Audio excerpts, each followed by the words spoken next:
Michael had cataracts, so he couldn't see. And Monroe said, "Dad, can we lay our hands on his eyes?" Oh, wow.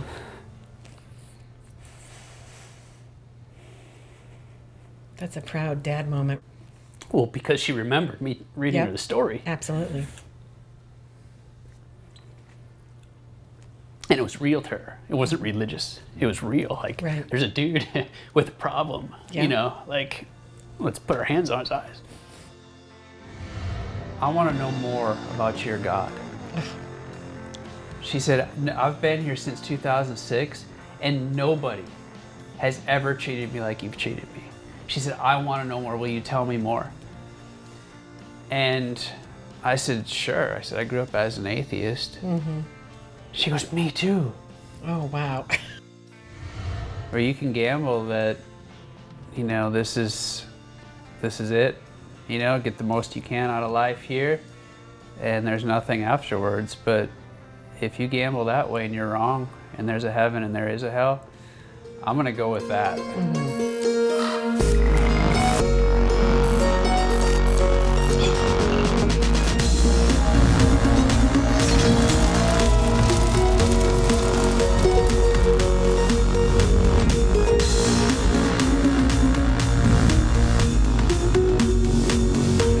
Welcome to the Battlefield. My name is Kat. I'm going to be hosting this episode. Today we have Ben Alexander. I don't know that much about him, so this is all going to be new to me too. Super excited. We have Jesse behind the cameras and taking care of the sound for us. So let's get started. And Ben, give us a little bit of information about yourself. Sure. So I grew up in northern Wisconsin. I was born in a house with no plumbing. And it gets cold in northern Wisconsin. So my parents raised me as an atheist. So my father was in the Vietnam War, and after he got out of the war, he started dealing drugs in Northern California. And my mother was a hippie and went out to California back in, you know, whatever it was, 68, 69. And they met each other and decided that he probably should stop running drugs. So they moved back to Wisconsin, where my mother was from. So yeah, I was raised in a house where they believed in the Big Bang Theory. And looking back on it, my mother was God, because she would never do anything wrong. She would never apologize. She was always, she ran the house. My father he didn't have much of a backbone, didn't do much other than work. He was an okay dad, but having a mother that's God doesn't last long. It probably lasted until I was about 11 or 12, and just started to realize, wait a minute, like that's not how it is. If she was upset about something, you wouldn't know what it was, and she would give you the silent treatment, sometimes days, sometimes weeks. And so there was a point, I think I was 12 or 13, where it was just a year, and we lived underneath the same roof, and she didn't say a word to me, I didn't say a word to her. Mm-hmm. So it's like some psychological abuse, you know. Mm-hmm. So I started working full time when I was 13. I worked on a farm, and then I worked at a lumber mill. Did that through high school. Just got into partying, you know, just doing anything to numb the pain of, you know, living underneath their roof. Once I got out of high school, you know, just partied and made enough money to party again, and then realized, like, wait a minute, I need to do something different with my life. And because I grew up poor, I was going to be rich, because I was like, I'm never doing that again. So I went to college for my associate's degree, and then realized, wait a minute, I'm pretty good at this. So I had a 4.0 through my associate's degree. Meanwhile, in high school, I think I was a D student, because I just didn't care, and I was severely dyslexic. I got through my associate's degree, paid for it myself, then decided I'm good at this. I'm going to go to the most prestigious school around where we lived. It was a private Catholic liberal arts school.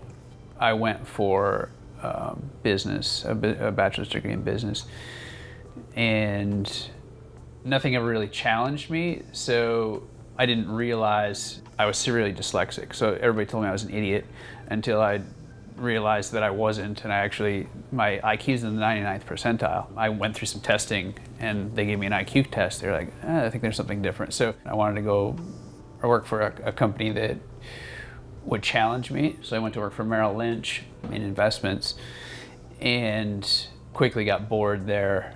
And I always thought I was an idiot. So I was like, oh, that's why I get bored all the time, because I figured it out. And then, so in that time I got married. My wife and I had 2 houses. We rented one out. We had another one. I was making decent money. And our first daughter was in my wife's belly. And it was at that point that I realized I had nothing. I had everything that I thought mattered.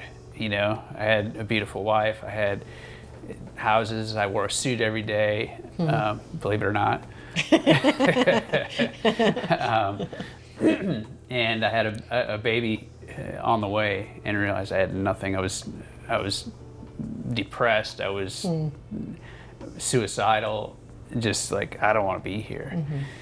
And it was at that point where I realized, like, wait a minute, everything that I thought the world had to offer had nothing.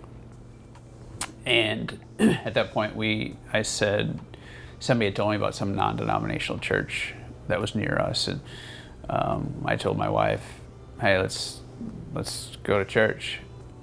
I think God was like challenging me to, like, all right, you've done everything of the world. You think you're so smart, mm-hmm. and you technically are really smart.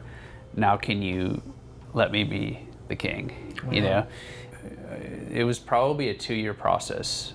Every night I would be on my knees next to our fireplace for 1 to 2 hours wrestling with God.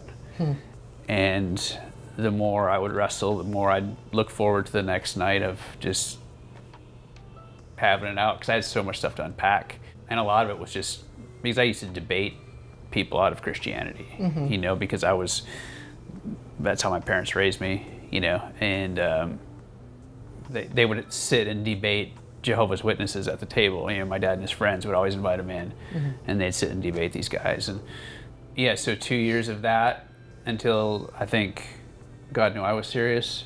I knew he was serious. And from that point forward, it was like Paul getting knocked off the horse, just go.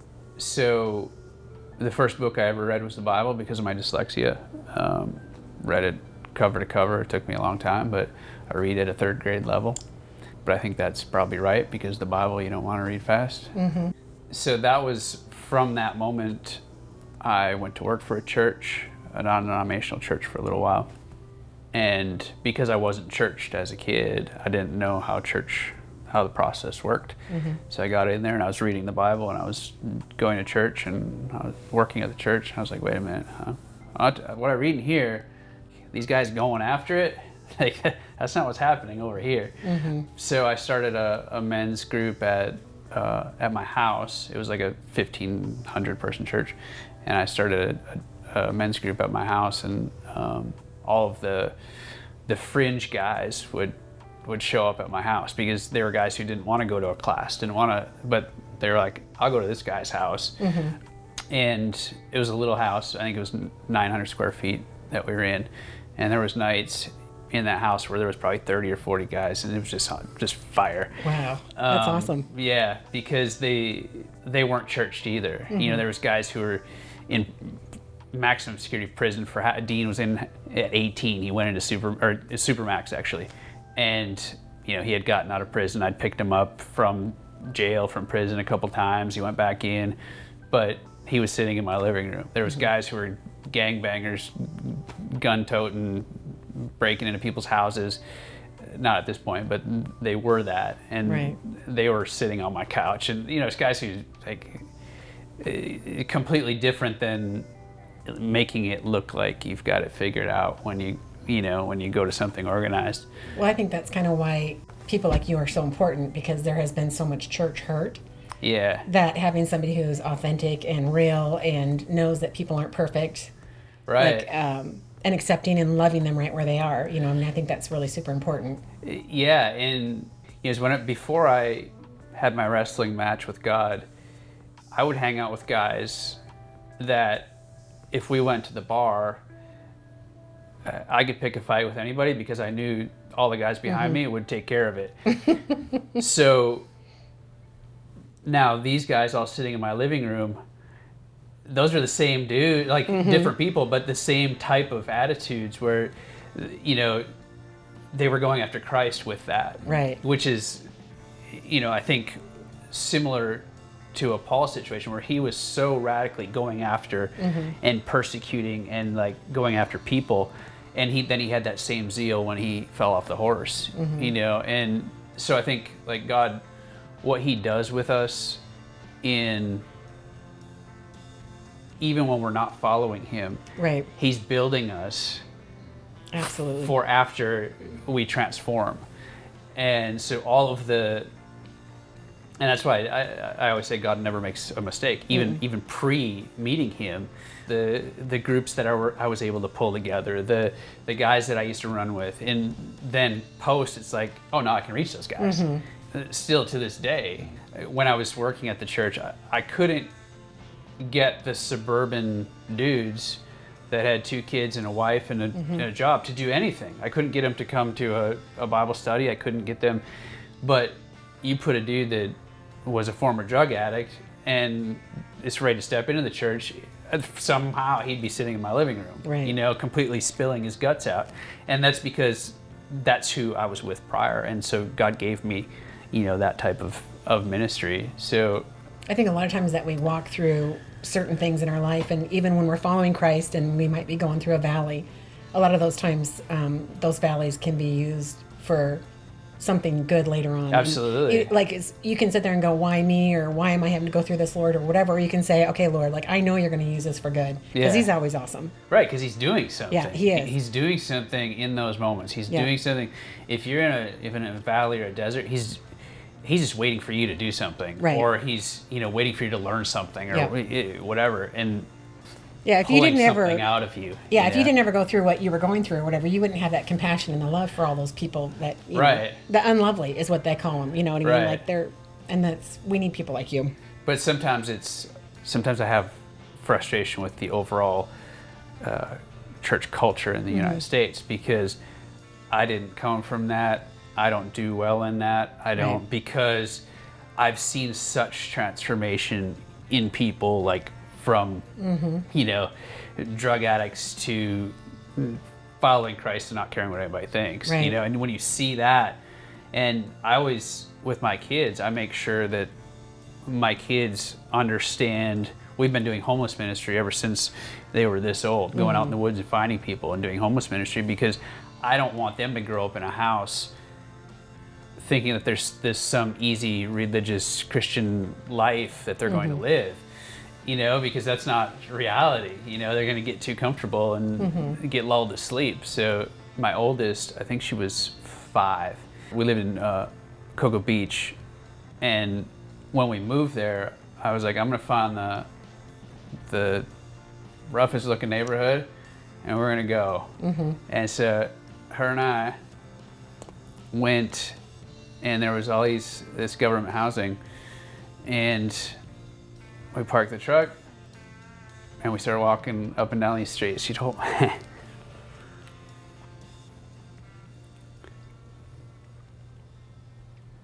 how old was she? 5. 5. That's amazing that you would do that for a 5-year-old. I'm excited to hear more about what you do at home too for that. Yeah, so she'd hold my hand and we'd walk up and down these streets. We'd ask people, hey, you need anything? Every Thursday we'd go. And so these people started to know we were coming. And we made friends with just so many people, and like they would give her a big hug. And there was this dude named Michael, and Michael had cataracts, so he couldn't see. And Monroe said, Dad, can we lay our hands on his eyes? Oh, wow.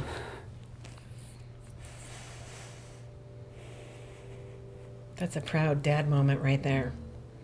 Well, because she remembered me reading her the story. Absolutely. And it was real to her. It wasn't religious. It was real. Like, there's a dude with a problem, like let's put our hands on his eyes.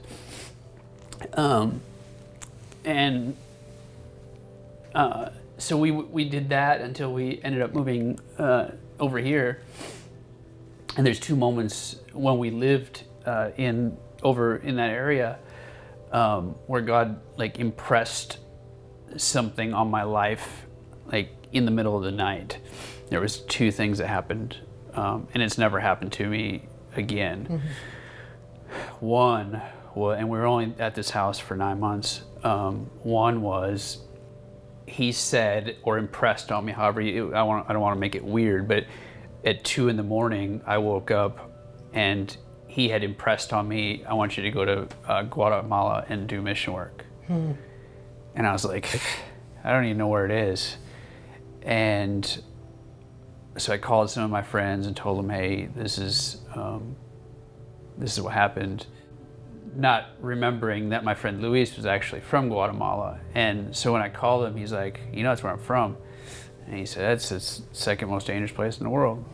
He goes, you don't want to go there. He's like, good luck. And I was like, all right. So a month later, he calls me back and he said, Ben, we have some extra airline miles. We're sending you there, and my cousin is going to be waiting for you at the airport. Wow. And so I went, and for 4 or 5 years, I went every quarter and went for 4 or 5 days. And the Lord found a way for us to get into the jungle to unreached people and help them set up businesses, small businesses.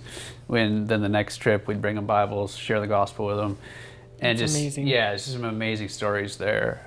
And then the second one was, he said, I want you to go move across the state and do appraisals with your father-in-law. And I woke up and told my wife, and she's like, we just kind of settled into this house. Can we at least wait until after the holidays? After God impressed that on me, a month to the day, the guy I was doing work for called and said, I'm shutting the office down. Wow. And we were like, okay, I guess we're going now. We told him, not right now. So that moved us over here. We bought a house sight unseen in Brooksville. Just found one on the internet and bought it. That's what I've been doing to pay for ministry, you know? So that's up to the current, currently where we're at. One other thing I wanted to get to is, that might be my story of how my journey, but every day the stories are important. So even though there's some big highlights of what God did or what, he should be doing that every day. Absolutely. And so at home, at the dinner table, the expectation and the excitement at the dinner table every night is, who did you help? Who did you serve? Who did you share Jesus with? Who did you tell something about Jesus? And so for my 2 girls and my wife, that's the expectation. So when we get to dinner, Estelle's 10, and she'll be like, I've got a story. She's so excited to tell a story. And it's funny how we all have different ways we serve people and different ways we share Jesus with people, where Monroe, the oldest, is more of a servant. She'll help somebody, she'll invite somebody in, where Estelle will say things like, she'll tell people about Jesus, right? And then my wife is similar to Monroe in that, where she'll serve people, she'll love people unconventionally. She'll love people in a way that you're like, wow, she loves people well. So the hurricane happened, I don't know, 2 weeks ago now. Hurricane Milton? Yeah, Hurricane Milton. And my favorite time of ministry is actually hurricane ministry. Really? Because people have physical needs. In the United States, it's hard to find people with physical needs unless you go out in the woods with the homeless crew. Right. So it's funny that you would say that, actually, because I always thought, because I'm new to Florida, this is my 3rd hurricane, but this is the one that has actually affected me. Realistically, the thing that upset me the most was the after effect.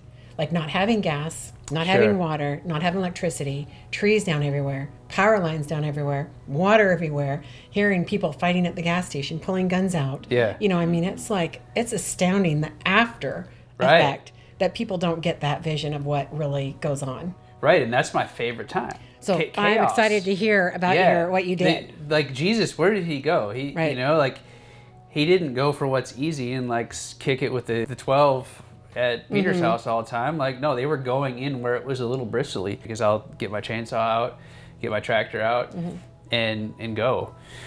So we didn't have any power. The generator was running to run our freezer and refrigerators. I didn't have a whole lot of gas, but my wife said when I woke up in the morning, she's like, the Pruitts need help. And I said, great.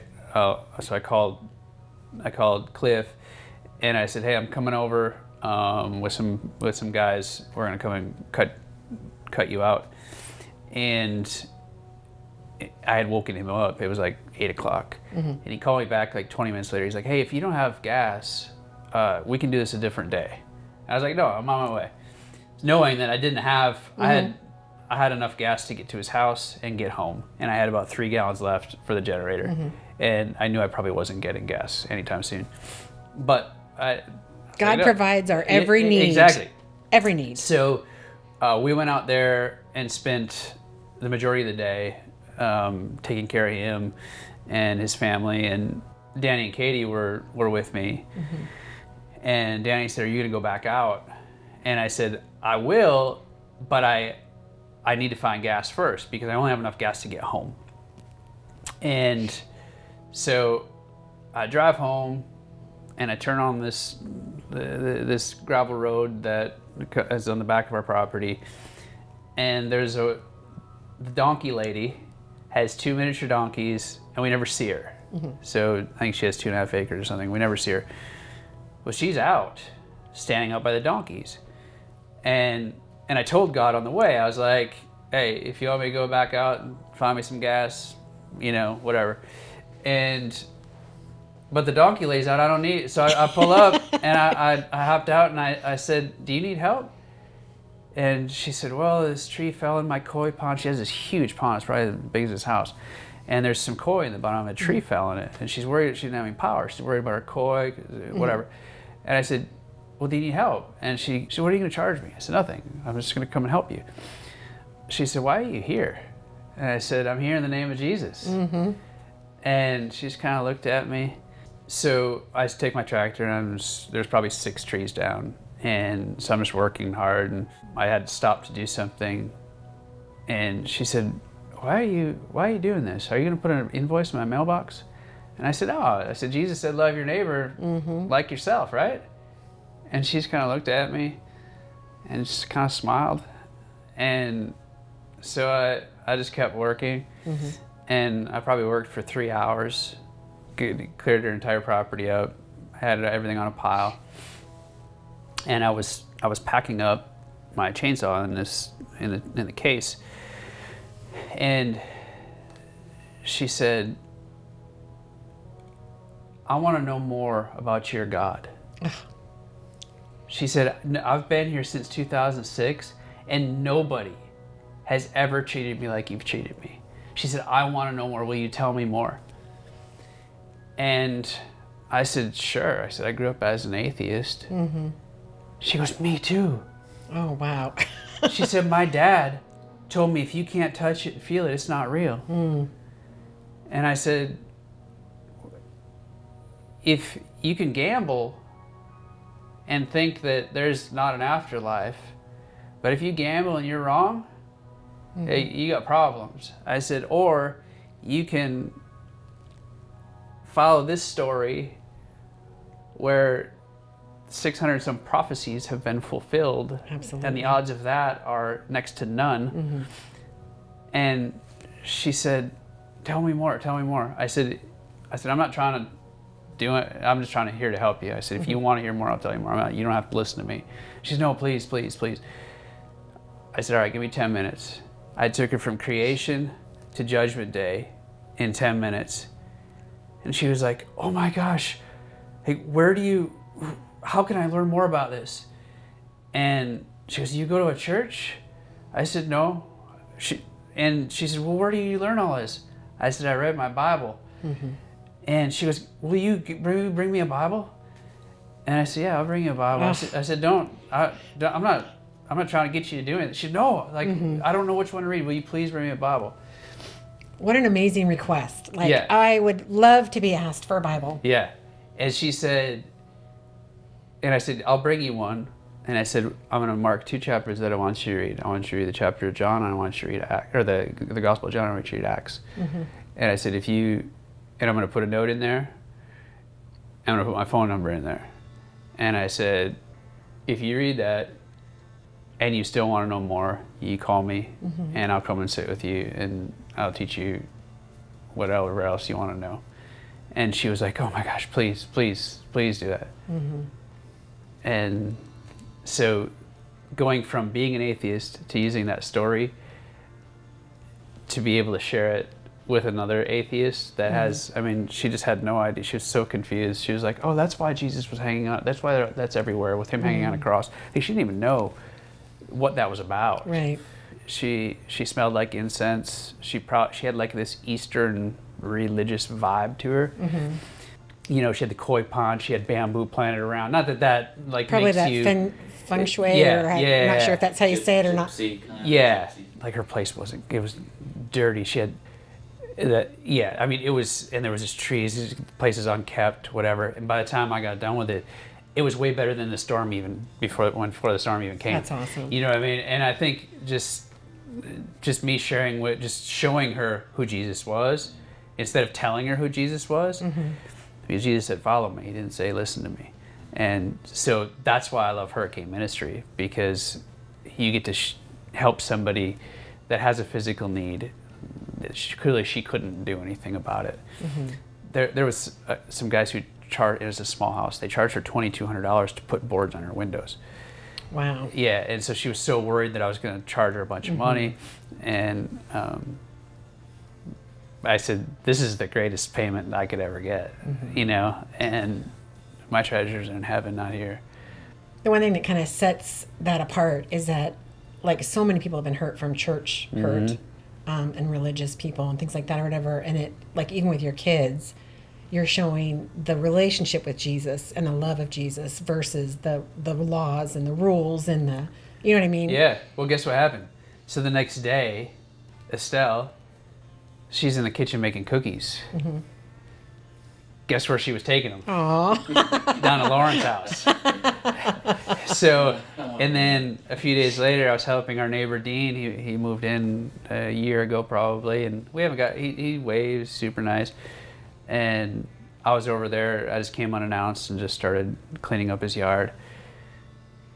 Guess who was making cookies the next day for Dean? Oh. You know what I mean? So it's showing, mm-hmm. and I didn't tell her to do that. I just showing them this is what Jesus did. He brought the fish and loaves when they said. And what's funny is that story about gas.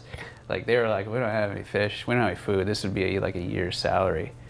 And he's like, don't worry about it. And says with not having any gas to go out and and help Cliff, and then being able to come home, is I didn't have to worry about it, Yeah. And then the next day, my friend Corey is like, I've got 40 gallons of gas stashed underneath the stairwell at my apartment. It's like, of course you do. Awesome. And then you were able to help more people too, right? You guys went out for a few days? Yeah, I've been out this week, and we're gonna go out again this weekend, and because it's finding somebody with a physical need, right, and showing them who Jesus is. Mm-hmm. And it's not about what you know. Right. I just know a dude that is the dude. When you have Jesus inside of you, I don't think there's any comparison, the old you versus the new you. Yeah, no. You can walk down the street and you can see if somebody has the Holy Spirit in them versus somebody who's for sure not had any religious upbringing or knowledge or whatever, Bible knowledge. You can feel the darkness around them versus you can feel the light in somebody who really follows the Lord and wants to please Him. Yeah, and I think in our culture, it's gotten somewhat muddied. Absolutely. But they're people pleasing. Yeah. So and they need to quit people pleasing and be God pleasing. So you can have a whole lot of religious people mm-hmm. who don't have the Holy Spirit. But because of of being raised as an atheist and living in darkness. Prior to coming to the Lord, it felt like a funeral home in my house. Like that's what the vibe in my house was growing up. It's just always like this weird, and now I know what it was, you know? So did you have somebody talk to you about Jesus, or like what was your kind of your turning point that made you to go like start seeking like? So my neighbors across the street, I grew up in the middle of farm fields, so our closest neighbor had kids our age. They had like 5 kids, and they were a Baptist family. They were just some of the most honest. I think honesty was the thing that showed me something different, because in our house there was no honesty. We were lying, cheating, stealing, whatever, to do whatever. There was no, like the lady in the corner was God. So we were like, they'd get the belt if they were out of line, and like it was just a very like. And I, as a like young teen, I was like, man, that'd be rough. Like you can't do anything fun. But then they'd go to these Christian concerts. And they'd tell me like, hey, we're going to see, whoever it was at the time. And like, bummer, But they'd come back, super fired up about it. And, a couple of them went on to be missionaries. And I think it was when I had everything I thought I had, or I thought I should have, that I was like, wait a minute, like they're out just happy, loving people, like that. There's something different there. I want that. Right. And I knew it had to do with a God, because that's what that was. So that was the little seed that was planted then when you were just a child still, really, right? Yeah. And they would drag me to youth group if I was over at their house on that day. Like, all right, get in the car. It's like, okay. I'd sit in the back and crack jokes or whatever. But it was still like that. And after I had my wrestling match with the Lord, I messaged the mom and dad, and I said, this is what happened to me, thank you. Even if you didn't know you were doing anything, absolutely, like you did a lot. We're spiritual beings, like when we get to the other side, we're not going to have mothers and fathers, right? Even wives or husbands. Right. I think that the Bible is a living document. Yeah. And you can just talk to the Lord about something that's going on today or whatever, and the Lord will just point you in that perfect direction that you need, and the Bible will just say, here's the answer to your issue. Yeah, they always say the Bible's a living, breathing book. Every time I read the Bible, it's different. Like I can read Acts on repeat, and every time it's different. There's something different, and it's because the Holy Spirit is doing something in those words. It's not just a novel. And so my Bible's shredded. Like there's not much left to it, because that's where the life is. I was at a Baptist Bible study one time in Merritt Island, and we were in this young adults group. And somehow they were talking about where you should be reading the Bible. And this good Baptist guy, he's like, and I just don't give much of it. I've read that thing like 27 times. I know it all. And I was just thinking, man, like you know nothing. Like that thing. You could read the Bible from front to end every day of the week, and you will learn something new somewhere. Yeah, and just like humble yourself to know nothing. Because I don't ever want to go into that book thinking I know a thing. Yeah. Well, I think sometimes he keeps things hidden for the perfect time. He'll save something for you to read until it's the perfect timing for you. Yeah, and humbling yourself to ask questions of somebody else. So my friend Henry, he's about my age, but he's essentially like a Jewish theologian. He's not Jewish, but has read the Maccabees, he's read Josephus, he's read all around the early church.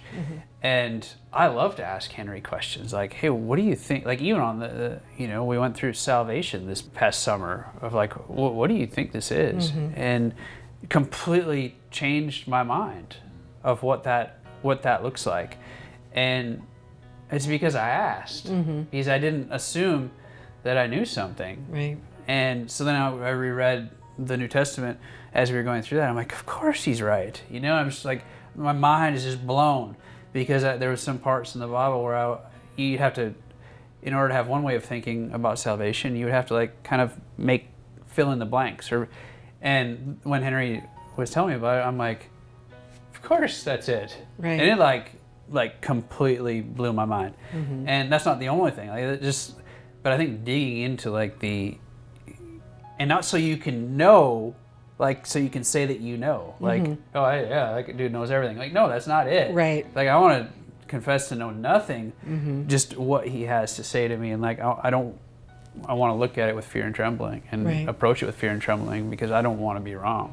A lot of people are afraid of, I don't want to offend anybody. Or I don't want to talk truth because, they might not believe the same. Yeah. But it's important to have people like you that say, I'm not pushing my religion on you. Yeah. I'm not pushing my Jesus on you. Like if you want to know, I'd love to share him. Right. And then you share that relational part of Jesus and not that legalistic. Yeah, it was because she met the Holy Spirit before she met me. Absolutely. Like, it had nothing to do with Well, I was talking earlier about you can see when somebody's walking in lightness and when somebody's walking in darkness. And it's like you probably have this big old spotlight behind you, Right. She's like, whoa. Right. And she hadn't run into that before. Yeah. When God speaks to you, I mean, a lot of people think that's really weird or, they don't. What did you experience with that? Like, did you have anybody like kind of verify that was really coming from the Lord? So I think when you first become a disciple, the negotiation period is longer with God. Mm-hmm. And the longer you follow him, the negotiation period with him of whether or not you're going to do something becomes shorter. And then it can get to the point where you see a need, you hear something, you immediately do it, and it just becomes that's how you operate. So, like you start to know the Father's voice. Right. And it's just like, and it's not some weird thing. It's just like, oh, I'm gonna go help this. I'm gonna do this. You have God inside of you. You have the Holy Spirit. Mm-hmm. You don't have to question whether or not what you want to go do is from God or not. Mm-hmm. Like if he's living in you,